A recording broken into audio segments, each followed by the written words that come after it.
और जैसे बच्चों में कलेश ज्यादा होता है तो क्या होता है, माँ बाप बीच में आकर सुलह करवा देते हैं ना।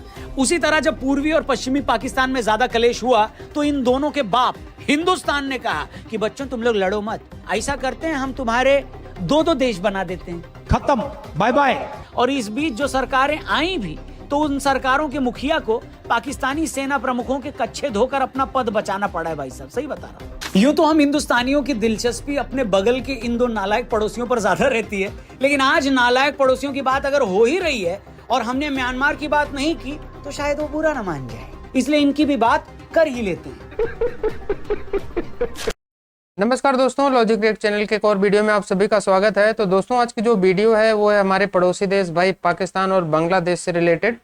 तो ये आरजे रौनक सर की वीडियो है और वीडियो का टाइटल ये दिया गया है कि भाई पाकिस्तान और बांग्लादेश में डेमोक्रेसी टिकती क्यों नहीं है, यानी लोकतंत्र क्यों नहीं टिकता। तो उसके बहुत सारे रीज़न हैं, आप लोग काफ़ी जानते भी होंगे, लेकिन आरजे रौनक सर की इस वीडियो में हमें पता चलेगा एक डिटेल में कि वहाँ पे भाई लोकतंत्र जो है क्यों नहीं टिकता, डेमोक्रेसी क्यों एकदम ख़त्म हो गई है, और वहाँ पे बांग्लादेश में क्या क्राइसिस चल रहा है आप लोगों को पता ही है। पाकिस्तान में मतलब पिछले कई सालों से चल रहा है, 2-3 सालों से, तो वो भी आप लोगों को पता है। लेकिन इसका असल रीज़न भी बहुत सारे एक्सपर्ट ने बहुत अलग अलग तरीके से बताया। तो आरजे रौनक सर का भी ये नया वीडियो है, तो इन्होंने भी बताया। तो भाई चलिए देखते हैं वीडियो, और इसमें जो है बाकी वीडियो के एंड में आप लोग रिएक्शन भी देखेंगे इन लोगों का। तो चलिए स्टार्ट करते हैं वीडियो और मिलते हैं वीडियो के एंड में। और भाई वीडियो स्टार्ट करने से पहले चैनल को सब्सक्राइब नहीं किया तो कर लेना, साथ में बेल आइकन प्रेस कर देना ताकि मेरी वीडियोज आप लोगों को मिलती रहे। तो चलिए देखते हैं ये वीडियो। तो 5 अगस्त को शेख हसीना के तख्ता पलट के बाद मोहम्मद यूनुस को वहां की इंटरिम गवर्नमेंट का चीफ बना दिया गया, मगर अब भी वहां हिंदुओं के खिलाफ हमले हो रहे हैं। शेख हसीना की पार्टी के समर्थकों को चुन चुन कर मारा जा रहा है। शेख हसीना पर कत्ल के मुकदमे कर दिए गए हैं। बांग्लादेश भारत से शेख हसीना की कस्टडी मांग रहा है, मगर वहां अगले चुनाव कब होंगे किसी को नहीं पता। वहां चुनी हुई सरकार आएगी भी या नहीं, क्या वहां फिर से कोई फौजी तानाशाह राज करेगा, कोई नहीं जानता। सिर्फ बांग्लादेश ही नहीं, भारत के पड़ोस में अगर आप नजर घुमाकर देखें तो बांग्लादेश मतलब पाकिस्तान से लेकर म्यांमार और श्रीलंका तक सबके हालत बुरे हैं। पाकिस्तान तो जब से बना है वहां आधे टाइम फौज का ही राज रहा। आज जिस शाहबाज शरीफ की सरकार है वो भी अपनी जीभ से पाकिस्तानी फौज के जूते चमकाकर ही पीएम बने हुए हैं। श्रीलंका में 2 साल पहले जब वहां के राष्ट्रपति के खिलाफ लोगों का गुस्सा भड़का था तो उन्हें भी उस वक्त देश छोड़कर दूसरे गोले पर जाना पड़ा। और म्यांमार में आंग सान सू की 2020 में दोबारा प्रधानमंत्री बनी तो वहां की सेना को यह बर्दाश्त नहीं हुआ और उन्होंने उनकी सरकार भंग करके उन्हें जेल में डाल दिया। हैरानी है कि भारत के मुकाबले ये देश बहुत छोटे हैं। इन देशों में भारत जैसी डाइवर्सिटी भी नहीं है, न वहां इतने धर्म हैं, न जाति, न ही स्टेट, और न ही इतनी भाषाएं बोली जाती हैं। फिर भी इन देशों में डेमोक्रेसी नहीं है। और पुरानी गर्लफ्रेंड की याद की तरह अगर भूले भटके डेमोक्रेसी आ भी जाती है तो वो ज्यादा दिनों तक टिकती नहीं। अभी बांग्लादेश का मामला गर्म है तो पहले उसी की बात कर लेते हैं, फिर हम पाकिस्तान और म्यांमार में मिलिट्री रूल की सारी हिस्ट्री आपको बताएंगे और ये भी समझाएंगे कि आखिर क्या रीजंस है कि आजादी के इतने सालों बाद भी भारत में आज तक कभी मिलिट्री रूल की नौबत नहीं आई। साथ ही साथ हम उन लोगों की पोल भी खोलेंगे जो हर दिन अपने वीडियोस में भारत के खिलाफ झूठे नैरेटिव गढ़कर आपको ये बताते हैं कि कुछ लोग इस देश में डेमोक्रेसी खत्म करके तानाशाह बनना चाहते हैं। तो बात यह है कि 1971 में वजूद में आने के बाद से बांग्लादेश का पूरा इतिहास नालायकी, बेशर्मी, एहसान फरामोशी और हिंसा से भरा हुआ है। 1971 में पाकिस्तान से आजादी लेने के बाद शेख मुजीबुर रहमान बांग्लादेश में नई सरकार के मुखिया बने। 1972 में वो देश के प्रधानमंत्री बने। लेकिन इस देश के बुरे हाल देखिए। जिन मुजीबुर रहमान ने बांग्लादेश को आजादी दिलवाई, जो महात्मा गांधी की तरह बांग्लादेश के फादर ऑफ नेशन होने चाहिए थे, वहां की आर्मी ने 15 अगस्त 1975 को उन्हीं मुजीबुर रहमान और उनकी फैमिली के 8 मेंबर्स को गोलियों से भून डाला। इसके बाद बांग्लादेशी आर्मी के मेजर जनरल जियाउर रहमान तख्ता पलट करके खुद देश के मुखिया बन गए। अगले 6 सालों तक अपने कुशल नेतृत्व में बांग्लादेश की ऐसी तैसी करने के बाद जनरल जियाउर रहमान भी कत्ल कर दिए गए। उसके बाद 1982 से लेकर 1990 तक एक और लेफ्टिनेंट जनरल हुसैन मोहम्मद इरशाद ने बांग्लादेश को तबाह करने का जिम्मा अपने हाथों में ले लिया। यहाँ पर हमारे प्यारे दर्शक गौर करें कि 1971 में पाकिस्तान से आजाद होने के अगले 19 सालों तक बांग्लादेश की फौज अपने हाथ से ताकत छोड़ने को तैयार ही नहीं थी। ये ऐसी निर्लज्ज कौम है जो 71 से पहले जब पाकिस्तानी फौज के हाथों जूते खा रही थी तब इन्हें शिकायत थी कि वहां की फौज हमें पेलती है। फिर भारत की मदद से ये लोग 71 में पाकिस्तान से आजाद हुए। फिर इनकी आर्मी ने यह तय किया कि अब तक पाकिस्तानी फौज हमारे लोगों को पेलती थी, अब हम खुद अपने लोगों को पेलेंगे। मतलब आम बांग्लादेशी 71 से पहले भी पेला जा रहा था और 71 के बाद भी पेला गया। पेलने वाले बदल गए मगर पिलाई बदस्तूर जारी है। क्या बात है सर, क्या बात है सर। और जैसे कि मैंने कहा, ये ऐसी निर्लज्ज कौम है जिसका कोई दीन धर्म नहीं है। जिन मुजीबुर रहमान ने इन्हें आजादी दिलाई, इन्होंने उन्हीं का कत्ल कर दिया। फिर 1982 में मोहम्मद इरशाद ने अगले 9 सालों तक देश का बेड़ा गर्क करने का ठेका उठा लिया। 1990 आते आते जब मोहम्मद इरशाद ने जुल्म की इंतहा कर दी तो उनसे लड़ने के लिए खालिदा जिया और शेख हसीना साथ आ गई। और मैं ज्यादा डिटेल में नहीं जाऊंगा, मगर जो शेख हसीना और खालिदा जिया मिलिट्री रूल के खिलाफ 90 में साथ आई, उसके बाद 90 से लेकर आज तक ये दोनों आपस में जूतम पैजार कर रही हैं। 90 में जब खालिदा जिया की सरकार बनी तो उन पर इल्जाम लगा कि वो विपक्ष दबा रही हैं। जब शेख हसीना पीएम बनी तो उन पर इल्जाम लगा कि वो खालिदा जिया की मैगी खा जाती है। खालिदा की पार्टी पर इल्जाम लगा कि उन लोगों ने शेख हसीना को मरवाने की कई कोशिशें की। जब शेख हसीना प्रधानमंत्री थी तो उन्होंने खालिदा जिया को जेल में डाल दिया था, और आज शेख हसीना सत्ता से बाहर हो गई तो पहली फुर्सत में उन पर भी कत्ल के इल्जाम लगा दिए गए। मतलब छोटा सा देश है, इत्तू सा, मजहब के नाम पर वहां 90% मुसलमान है, फिर भी आजादी के 50 सालों बाद आज तक ये बर्बाद चल रहा है। खेलों के नाम पर बांग्लादेश की पहचान ये है कि उनकी टीम को क्रिकेट खेलना नहीं आता।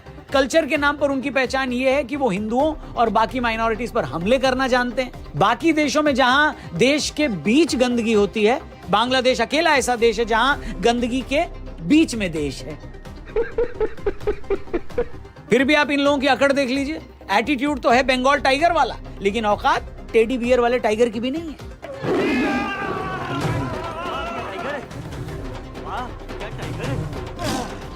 जैसे आपके अच्छे घर के आसपास अगर कोई झुग्गी बना ले तो आपके मकान की कीमत गिर जाती है। हम भारतीय बगल में बांग्लादेश जैसा पड़ोसी पाकर यही फील करते हैं।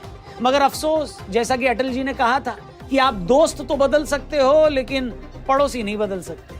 अब तो इस अवैध निर्माण को गिराने के लिए योगी जी के बुलडोजर का ही सहारा है कि नहीं?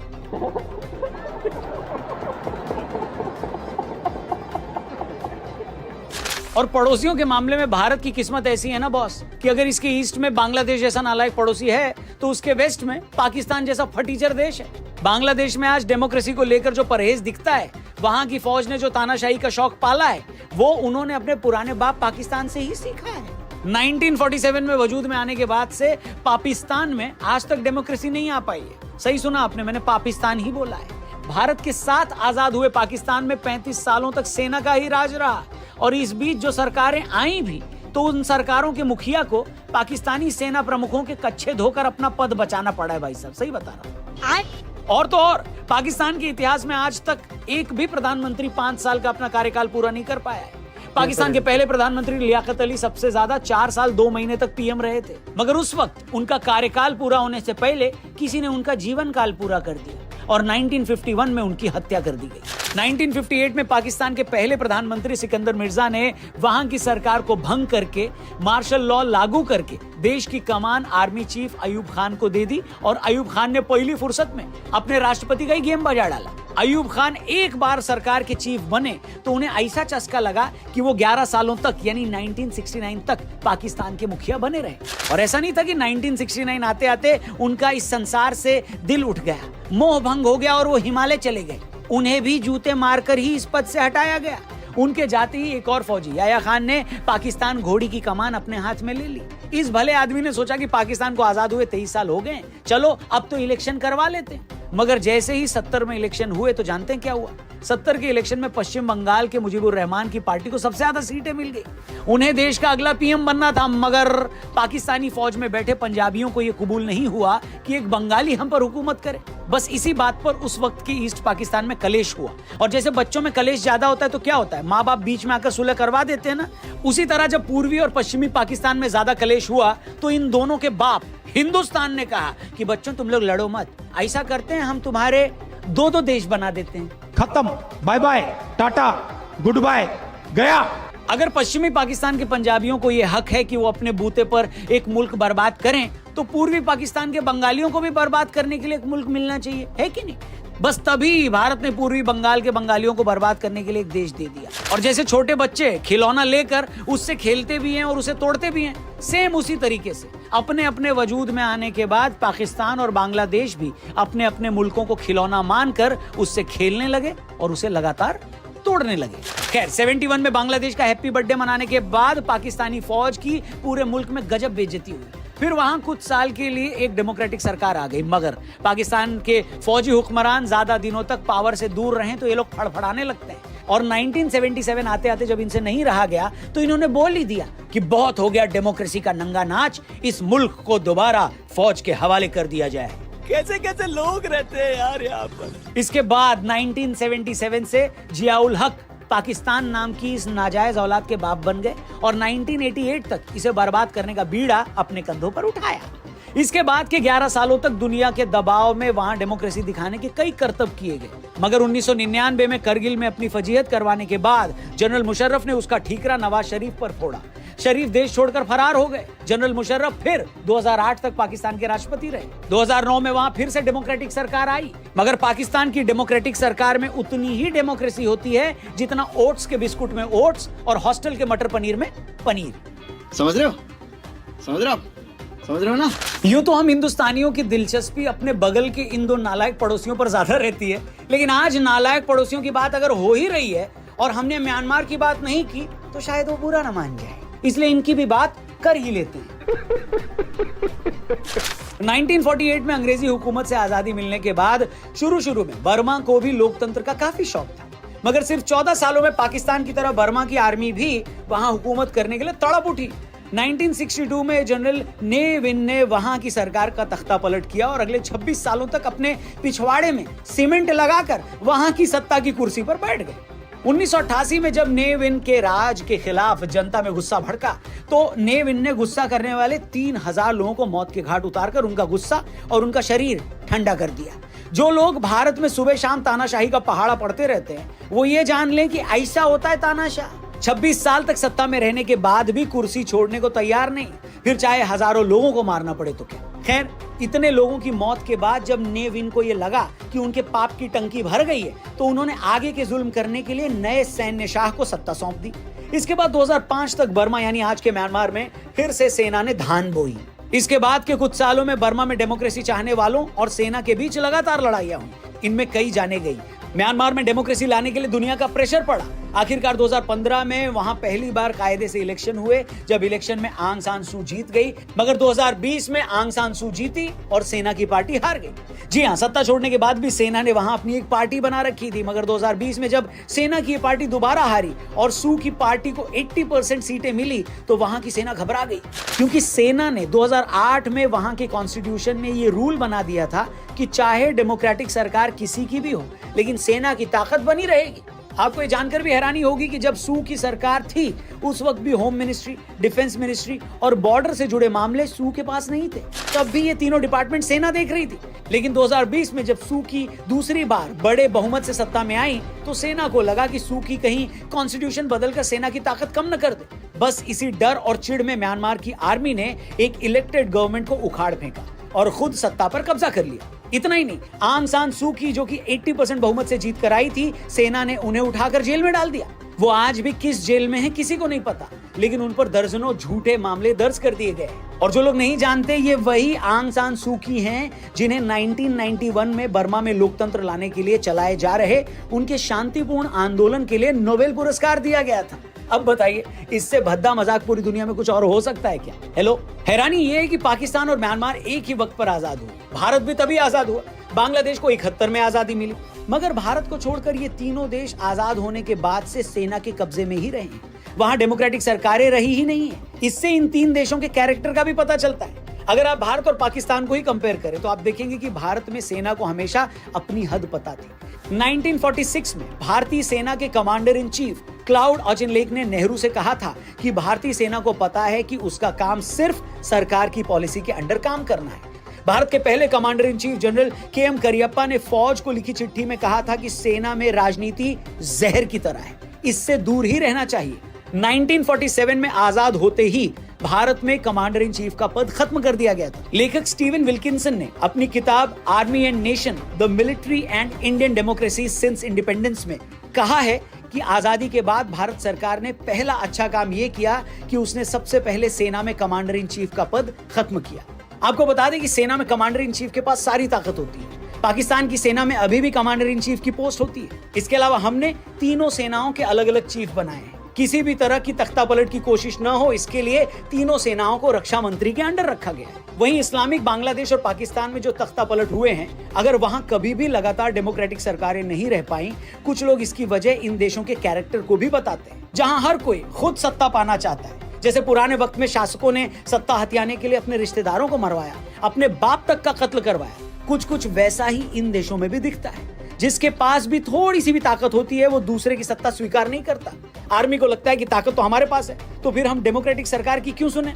यहीं पर एक देश का कैरेक्टर सामने आता है। भारत में चाहे कैसे भी हालात रहे हों, अदालतों और सरकारों में कैसे भी डिफरेंस ऑफ ओपिनियन रहे हों, आर्मी और सरकार में भी किसी भी तरह के मतभेद रहे हों, मगर भारत के 77 सालों के इतिहास में ऐसा कभी नहीं हुआ कि एक दिन भी सेना ने देश चलाने की सोची हो।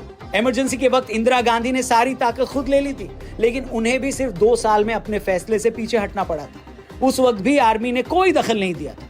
77 में इंदिरा गांधी ने जो किया, उसकी मार उनकी पार्टी को आज तक सहनी पड़ती है। और तो और, एक वक्त केंद्र सरकार अपनी ताकत का इस्तेमाल करके किसी भी राज्य में धारा 356 लागू कर देती थी, मगर आज की केंद्र सरकार ऐसी हिम्मत भी नहीं कर सकती। मतलब कानून से ताकत मिलने के बावजूद एक चुनी हुई केंद्र सरकार भी राज्य की सरकार को हटाने से हिचकिचाती है। दोस्तों, दुनिया में कोई भी देश परफेक्ट नहीं होता। भारत के लोकतंत्र में भी खामियां हैं, मगर हमें यह नहीं भूलना चाहिए कि आजादी के 77 सालों बाद आज भी हम लोकतंत्र हैं। कुछ लोग हर दिन छाती कूटते हैं कि देश में तानाशाही आ गई है, ईवीएम फर्जी है, नेता जेल में डाले जा रहे हैं, चुनाव में धांधली हो रही है, मगर ये इस देश के सिस्टम की ताकत ही है कि अगर नेता अदालतों की तरफ से जेल में डाले जाते हैं, तो यही अदालतें हेमंत सोरेन, मनीष सिसोदिया और संजय सिंह को जमानत भी दे देती है। आप ईवीएम को कितना फर्जी क्यों ना बता दे, मगर इसी ईवीएम के रहते पिछली बार 100 सीटों पर सिमटा ऑपोजिशन इस बार 225 सीटों के पार चला जाता है। इसीलिए दोस्तों, आपसे रिक्वेस्ट है कि किसी भी प्रोपेगेंडा में न फंसें,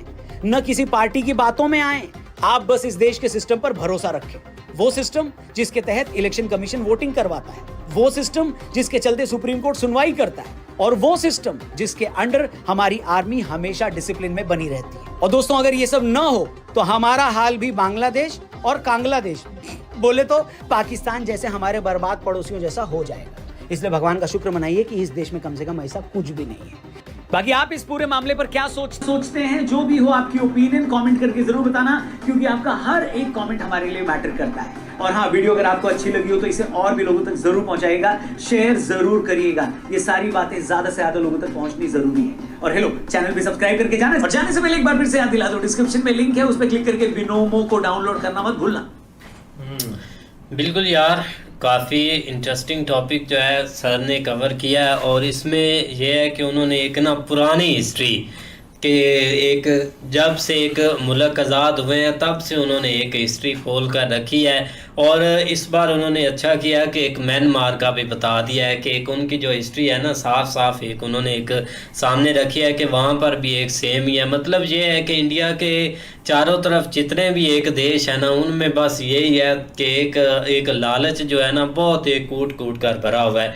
और ख़ास करके एक जब पाकिस्तान की बात आती है ना, तो इधर तो हम कभी सोच भी नहीं सकते कि एक ऐसा कोई एक स्टेप बंदा ले सकता है। चलो बांग्लादेश और श्रीलंका, वहाँ तो उन्होंने एक कुछ पब्लिक निकली, कोई फ़ायदे के लिए निकले या किसी ने निकाला, वो एक अलग बात है। लेकिन यहाँ पर अगर कोई निकलता है तो एक म्यांमार में जैसे उन्होंने 3000 बंदा फूंक दिया था ना, इन्होंने भी एक झट नहीं लगाना, इन्होंने भी बोलना आज आज़ादी हम तुम्हें देते हैं, हमसे आज़ादी लोगे।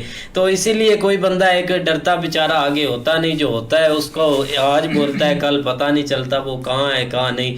यही एक इधर तो चल रहा है। लेकिन ये कि एक वीडियो काफ़ी इंटरेस्टिंग थी, उन्होंने हिस्ट्री सही बताई है कि एक पाकिस्तान में तो एक शुरू से ही एक यही राज रहा है। और बांग्लादेश में भी तो देखा जाए तो वो वहाँ भी यही है, म्यांमार में देखा जाए वहाँ भी यही है।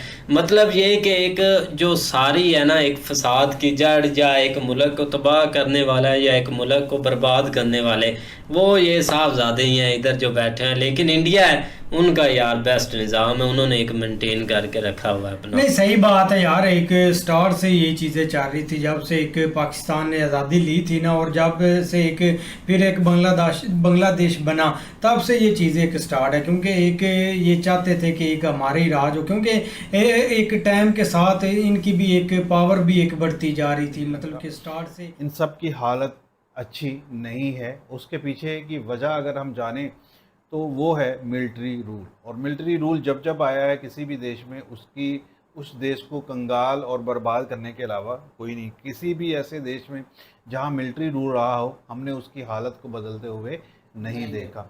हाँ, जमहूरी कुव्वतें बदलती हैं, लेकिन पाकिस्तान हमें नहीं पता बांग्लादेश के सियासी हालात क्या हैं या क्या नहीं है। आज फिर वहाँ पे मिलिट्री रूल की बातें होती हैं, क्या वहाँ पे दोबारा से गवर्नमेंट आ पाएगी एक या नहीं आ पाएगी।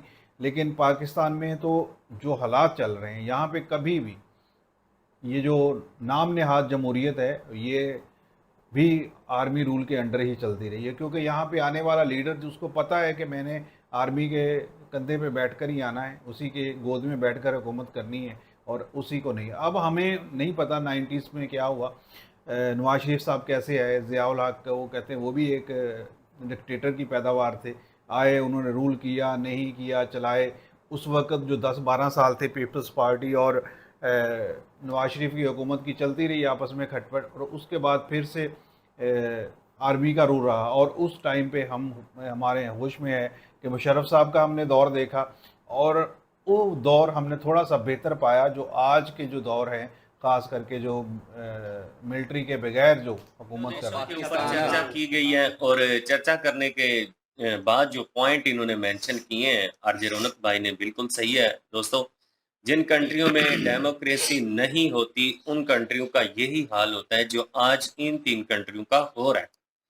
लेकिन इन 3 कंट्रियों की बड़ी अजीबो-गरीब सी पॉलिसीज़ हैं कि यहाँ पे जो इदारे जो भी कर रहे हैं वो तो कर रहे हैं, लेकिन जो पॉलिटिक्स हैं वो भी किसी से कम नहीं है। इन तीनों कंट्रियों के जो सियासतदान है ना, उनका ये पॉलिसी नहीं है, उनका ये माइंडसेट ही नहीं है कि हमने देश के लिए काम करना है और देश को आगे लेके चलना है। तीनों ही कंट्रियों में जितने भी पॉलिटिक्स हैं, एक दूसरे को डिग्रेड करने के लिए वो जोर लगाते हैं, और जो कोई भी सत्ता में आता है वो अपोजिशन में जितने लीडरान होते हैं, जब वो मुल्क को संभालता है, उसकी गवर्नमेंट आती है, तो जितने अपोजिशन में होते हैं उनकी कोशिश होती है कि अपोजिशन सारी उठा के जेल में बंद कर दी जाए। वही अपोजिशन जब आती है गवर्नमेंट में, तो फिर उनका ये ख्याल होता है कि अब भैया हमारा टाइम आ गया, अब जो हमारे साथ हुआ उसका बदला भी लेना चाहिए।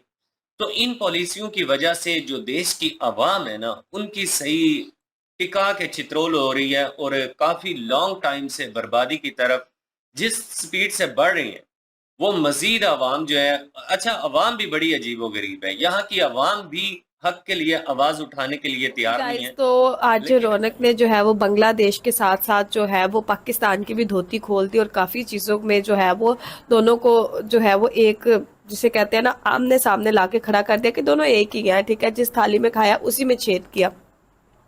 देखा जाए तो बांग्लादेश को ये सारी चीज़ें जो है हिंदुओं के साथ नहीं करनी चाहिए थी, बिकॉज यार शेख हसीना ने, ठीक है, जो उन्होंने किया गलत किया, स्टूडेंट्स के साथ सही किया, वो उनके ऊपर था।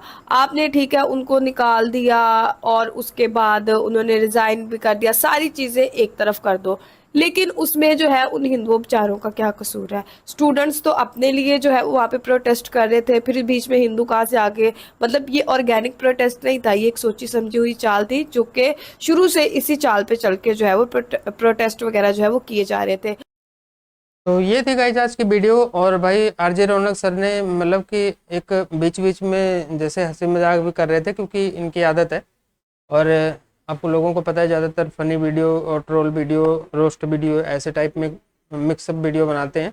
लेकिन इनकी एक खासियत ये है कि जो स्टोरी होती है वो रियल होती है, मतलब वो चाहे किसी भी टॉपिक पे बनाते हैं, स्टोरी आपको रियल होगी। बस इनका जो ऐसे बताने का हर बंदे का एक तरीका होता है, तो इनका बताने का तरीका है थोड़ा फ़नी वे में बताते हैं ये तो। लेकिन भाई ये जो स्टोरी बता रहे थे बांग्लादेश और पाकिस्तान की, तो बांग्लादेश और पाकिस्तान कभी ये सारे इंडिया के पार्ट थे, जब इंडिया से अलग हुए तो भाई पाकिस्तान बना, पाकिस्तान से अलग होकर बांग्लादेश बना।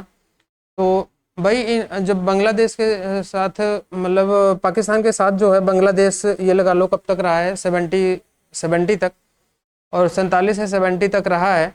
तो भाई 22-23 साल में उन्हीं की तरह इन्होंने सीखा है। और जहाँ तक मैंने अभी हिस्ट्री देखी है, या बहुत लोग बताते हैं कि जो पाकिस्तान को अलग करने में जो सबसे ज़्यादा हाथ था वो बांग्लादेश के जो पॉपुलेशन है उन्हीं लोगों का था, यानी बंगाली लोग जो थे वो पाकिस्तान के सेपरेशन में उनका बहुत बड़ा रोल था। तो भाई उनका रोल इतना होने के बावजूद जब वो पाकिस्तान के साथ गए, पाकिस्तान ने उनके साथ क्या किया?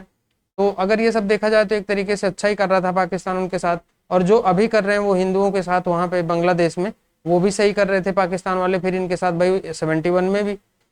तो लेकिन ये है कि 71 में फिर भी इंडिया ने इनका साथ दिया और इनको अलग किया वहाँ से, मतलब जो इनके साथ पाकिस्तान आर्मी कर रही थी वहाँ से इनको बचा के एक सेपरेट कंट्री करा इनको। लेकिन आज ये लोग सब भूल के जो है भाई ये भी पाकिस्तान के रास्ते पे चल रहे हैं, और खुदा न खास्ता अगर ऐसे चलते रहे तो पाकिस्तान और बांग्लादेश यानी भारत के जो पड़ोस में है, चाइना को छोड़ के, चाइना से तो खैर इतना भारत का लेना देना ज़्यादा लिंक रहता नहीं है भी नहीं भी है, लेकिन इस मामले में नहीं है कि जैसे मतलब आए दिन वहाँ पे बॉर्डर पे कुछ हो जाता है या ट्रेड हो रही है, कुछ भी हो रहा है, लेकिन इनकी तरह नहीं है, इन लोगों की तरह, और ख़ासकर जो पाकिस्तान के साथ इंडिया का है। तो लेकिन भाई ये है कि आरजे रौनक सर ने जो हिस्ट्री बताई है, जो पीछे से लेके म्यांमार का, मुझे बर्मा का नहीं पता था, जो पुराना बर्मा बोलते थे उसे, तो इस वीडियो में वो भी पता चला कि भाई वहाँ भी ऐसे ही डिक्टेटर यानी कि आर्मी ही चलाती है वहाँ पे रूल। तो भाई आई होप सो आप लोगों को वीडियो भाई पसंद आया होगा। अगर पसंद आया होगा तो लाइक और शेयर जरूर करना, साथ में चैनल को सब्सक्राइब नहीं किया तो कर लेना और बेल आइकन प्रेस कर देना ताकि मेरी वीडियोज आप लोगों को मिलती रहे। तो मिलते हैं भाई नेक्स्ट वीडियो में, तब तक के लिए नमस्कार, जय हिंद। Audio Jungle.